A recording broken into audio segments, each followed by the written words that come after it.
All right, hey, how you doing? Let's just jump right into it, right? Attract abundance, a beginner's guide to the law of attraction or how the universe works. All right? How's everybody doing today? All right, first thing is this. You can only attract, receive things into your life based on this. What you believe, what you expect, and what you can imagine. Okay? Repeat that. Because this is important because people don't get this. You can only ever experience or have anything into your life based on these three things. What you believe, what you expect, and what you can imagine. So let's break them down, right? So what you believe. What is a belief or a belief? A belief is a set of thoughts, feelings that you continuously repeat and it becomes an action or a habit. All beliefs take place in the subconscious mind. Before anything comes into your what we call real world, it has to be a belief. Okay? So that's the belief part. Next part. Goodness, I gotta put my phone on silent. I got so many beeps here. Next part. What you expect. What you expect is what you call anticipation. Expectation is tied to a belief. What you expect basically means what you think about, what you deserve. Okay? Expect, got that. What you imagine. Now, this is the most critical, important one here because people sleep a lot on imagination. And I always say there's this taboo about imagination. There's not a lot of emphasis on exercising and using imagination. Imagination is like a muscle. You know, like if you have muscles, the more you work on the muscles, the more defined they get. Well, the more you work on imagination, the more reality you create. So you have to be able to imagine what you want in your life as being existing or occurring right now. Those are the three guides for a beginner person or someone who wants to know how to use their mind to create a law of attraction, whatever you want to call it. Mindfulness, it all works this way: belief, expect, and imagination. So you have to have those components. Now let me break down in detail why these components are so important. See, that's why I love doing this stuff, because I can match the science with the spiritual stuff. When you can match the science with the spiritual stuff, they cannot be refuted. A lot of people can't refute this. They can refute this stuff if it's philosophy or it's what you call pseudoscience, metaphysics. They can do all that. But what I'm putting forth here is actual scientific neuroscience, quantum physics, psychology of the brain and mind merge with the compound of what actual reality is. So let me go into this so we can get started. Let's take place in the first one, a belief. A belief is what you think or what you act as a fact to you. That's your fact. That's your truth. Someone else's belief is their truth. Now let's go into the science of all this. You see, now we learn that we live into what's called a subjective universe. There's two terms: objective, subjective. We live in a subjective universe. That means in my mind, in my head, I create my own world. In your mind, in your head, you create your own world. But here's what's even more fascinating about this. We could be in the same space and time. And in my mind, in my head, my reality will actually match what I believe in my head. Your reality will actually match what you believe in your head. Listen, I'm talking about physical reality. Isn't that fascinating?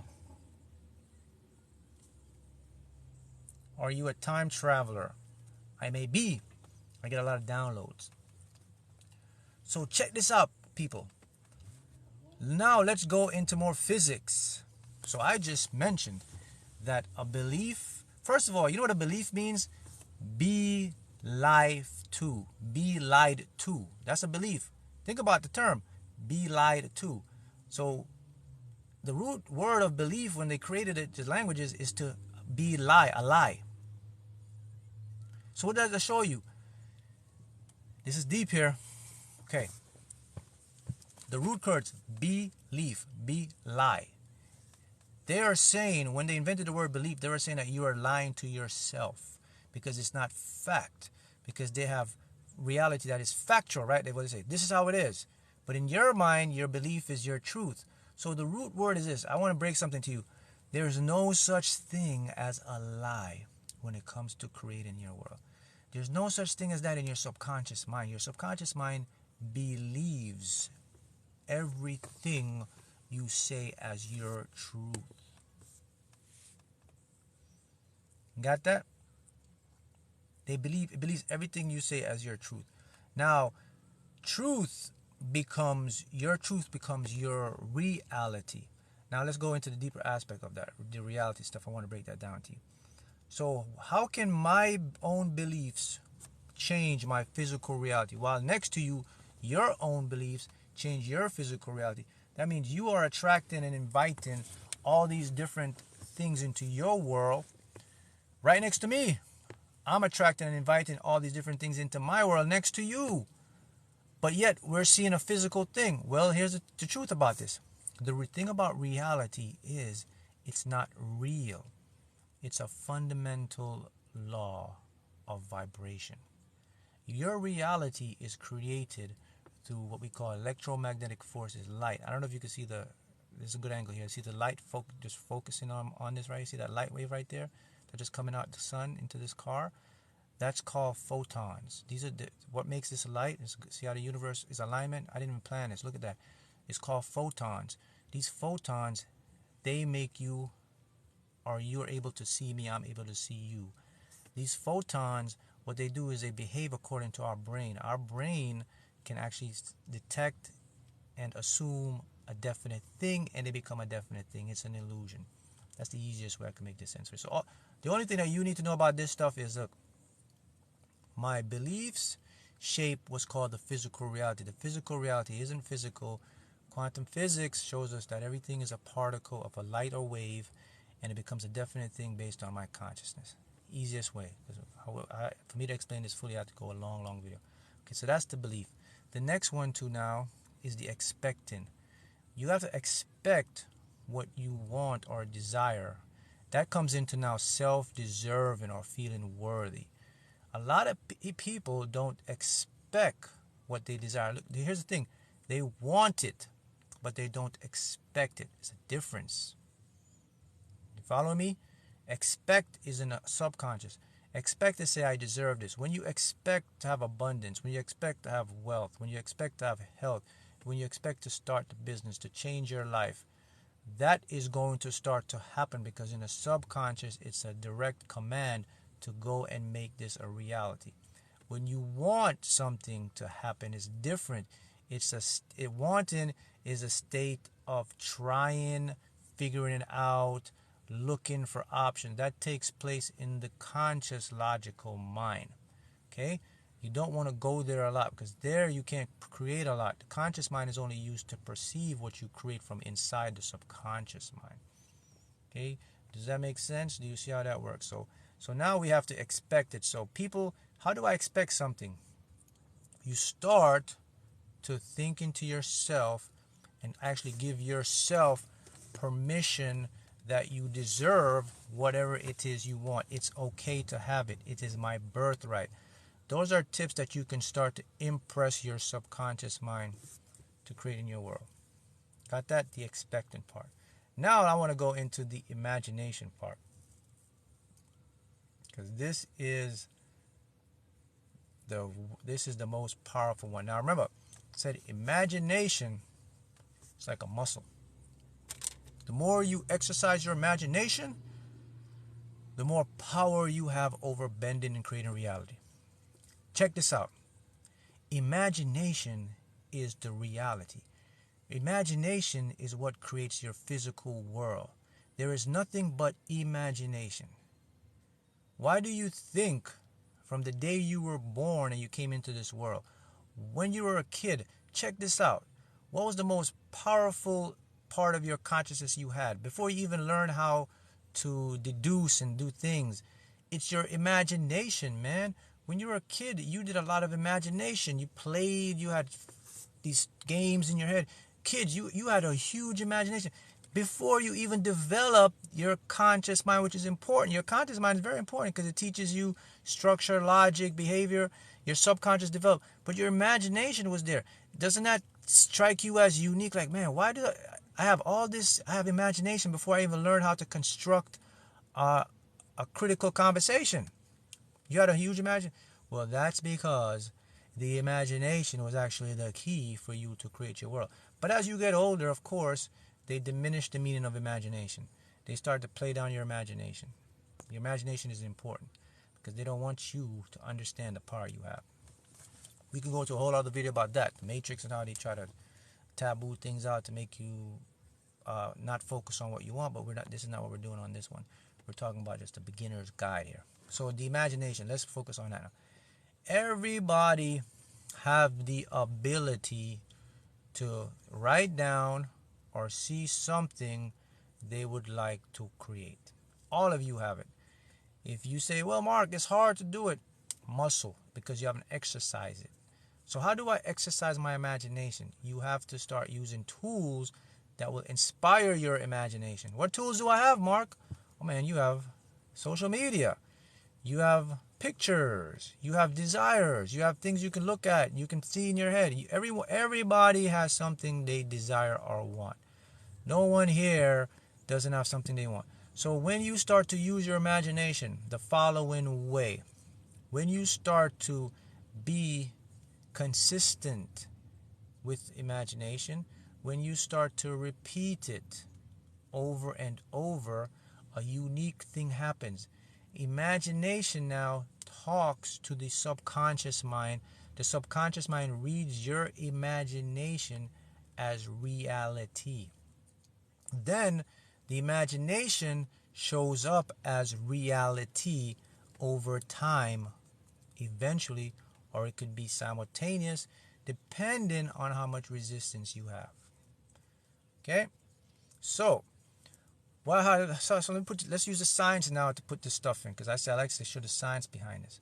So what we understand now is that within the human brain, it's comprised of billions of cells, synapses, neurons, axons, dendrites. All these things, they communicate to each other. And how they communicate, as I said before, see the light up here coming in my car? Photons. But they convert these photons into electrochemical signals. Your brain actually has like electricity. It's firing off. Every imagination, every thought you have that comes into your brain, and if you focus on that thought for a period of time, it gets converted as information into the unconscious mind. Once it goes into the unconscious mind, the subconscious mind now decodes that information as your reality. That now becomes a perceived physical stuff. So let's show you how it works in the quantum form. The information is called qubits in quantum term.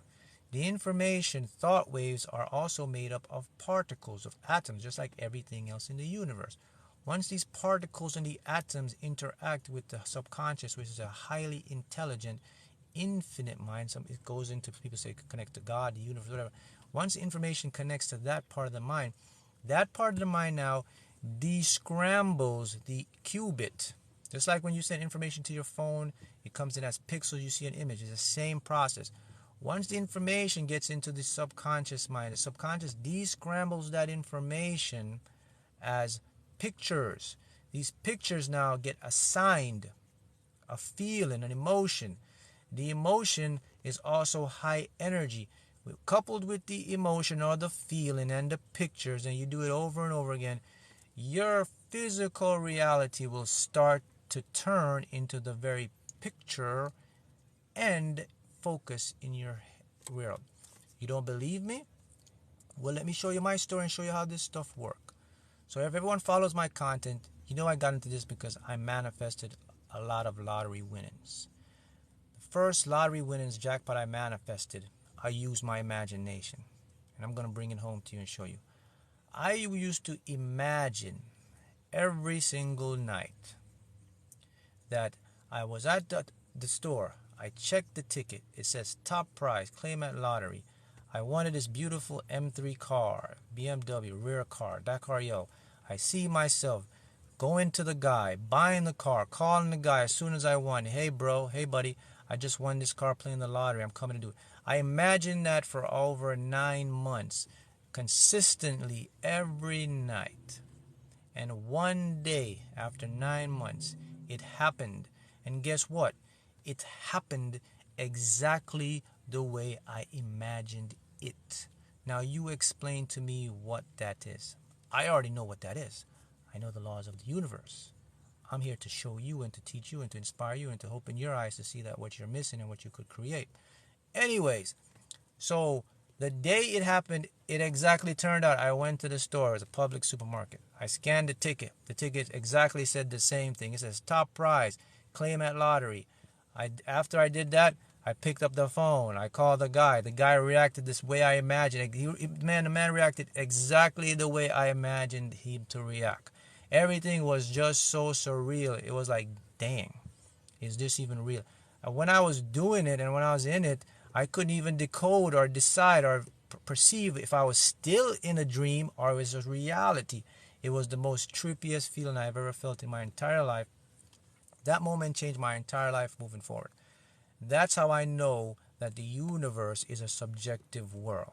So, whenever you can imagine something and you sustain it, more often than not, it will play out either the exact way or it played out a similar way. To me, it just played out the exact way, and I manifested it. After I did that, I continued to do it again. I manifested more winnings. I kept doing the same thing, and the same thing happened. So I went from the lottery into other stuff, to other areas of my life, and the same thing happened. And that's when it just dawned and it really hit me, man, that the universe and all of this stuff is just really made up of my beliefs and my imagination. It shows you that you are the co-creator or the co-author of everything that's coming into your world.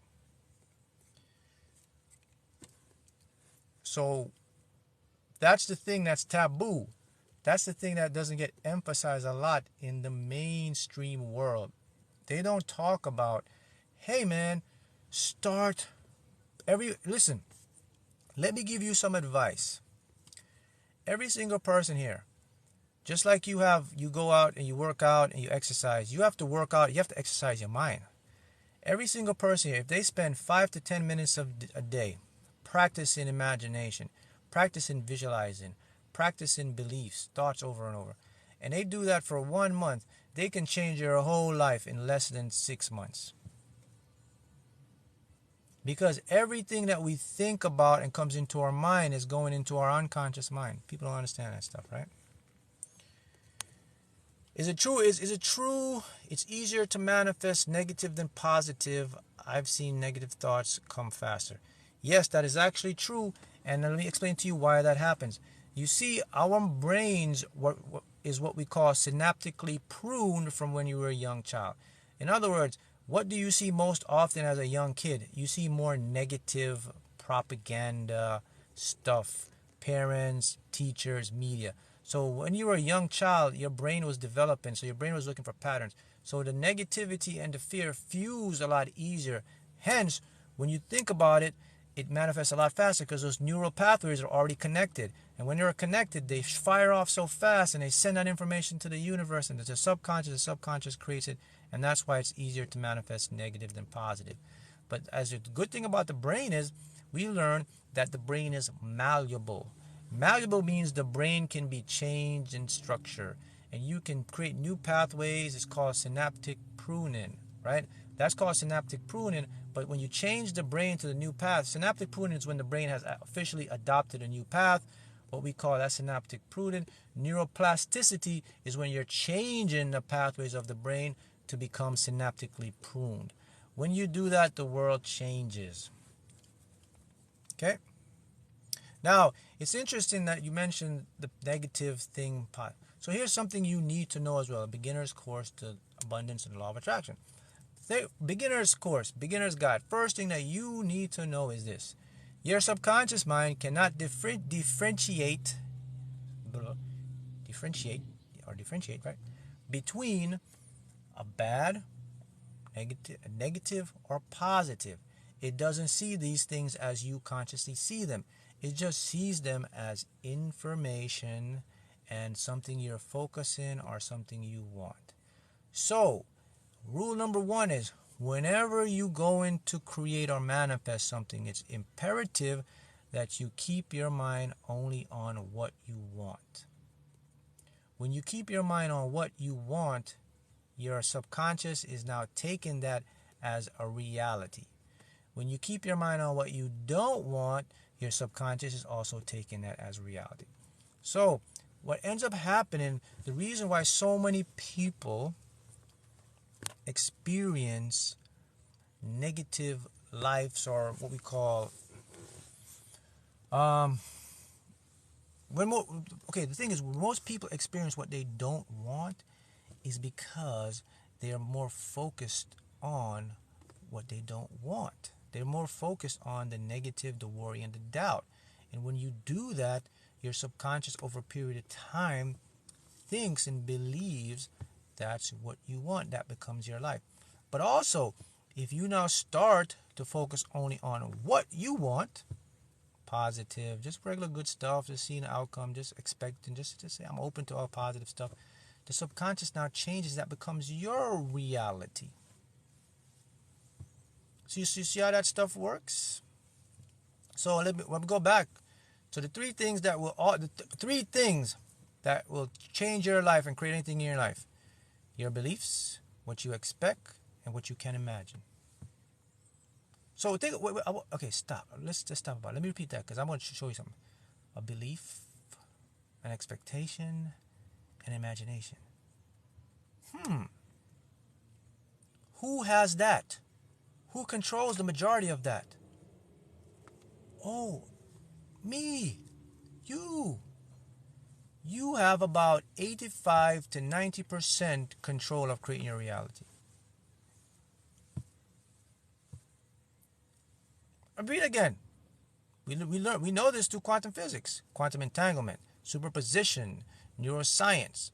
A belief impresses the subconscious, a thought, which becomes true to you, subjective world. Physics shows us that the universe is subjective, not objective, because what you pay attention to, unconscious observer, becomes a definite thing, from a wave to a particle to a perceived physical thing. So we know that.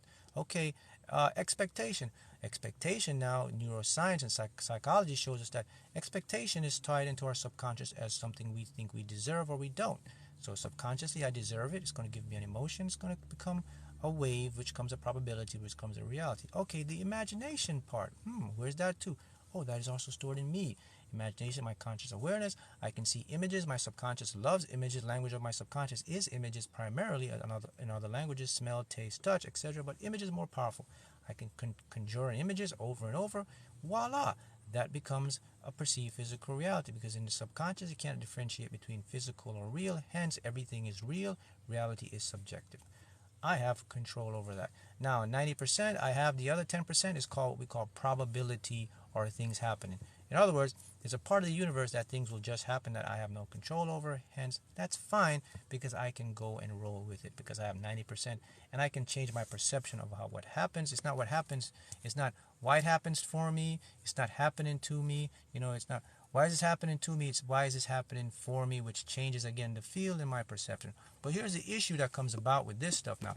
What happens is majority of people, they don't have the knowledge and understanding that they can change their life and create a new world.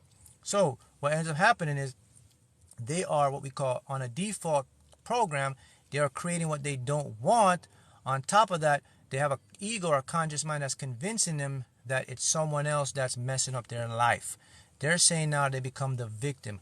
I'm not saying that's not happening a lot, but more likely you have more control than you think.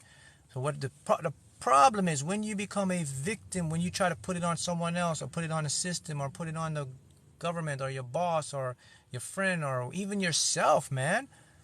I'm so stupid. I can't do this. Why is it happening to me? You are reaffirming to your subconscious that's your reality, that's your identity, that's your map. So you go into this cycle, man. And if you're not careful, you'll continue to be in this cycle, and you just have to get lucky to run across information like this, or a teacher, or the universe guide you to information like this and change your life. But most people, I don't know if they find this stuff. But you found this, so congratulations to you. Now, with that being said, when you understand that you don't have to be a victim, that you can be a deliberate manifester or a deliberate creator by using the three forces you have: a belief, my imagination, and my expectation. That's it.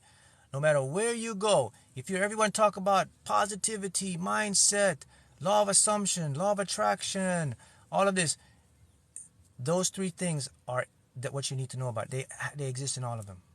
So you can cut out all the information out there. Also, there's so much information, and just remember these three things that you have control over: my beliefs, my imagination, and my expectation. And if I work on those, which means I become consistent, I become deliberate, and I repeat these things, I will effectively change my life. Let me go back quickly to the physics of this stuff again. In quantum physics, let me break it down. A belief is an information. Subconscious picks it up, gives off emotion. Emotion in your subjective world becomes your objective world, perceived. Number one. Number two, the imagination. These are waves of electrons and protons, the atoms. They bind and combine. A conscious awareness observer puts energy to it. The energy precipitates and become what we call reality in our subjective world. Okay, expectation. That's all about now the worthiness to deserving. That is the psychological part of this stuff. This is the subconscious mind holding an emotion, a thought, or a feeling that it thinks is you.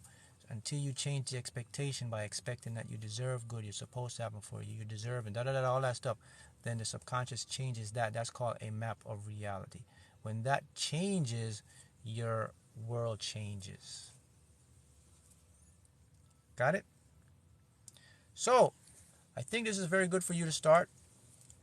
And thank you guys, and I will see you again.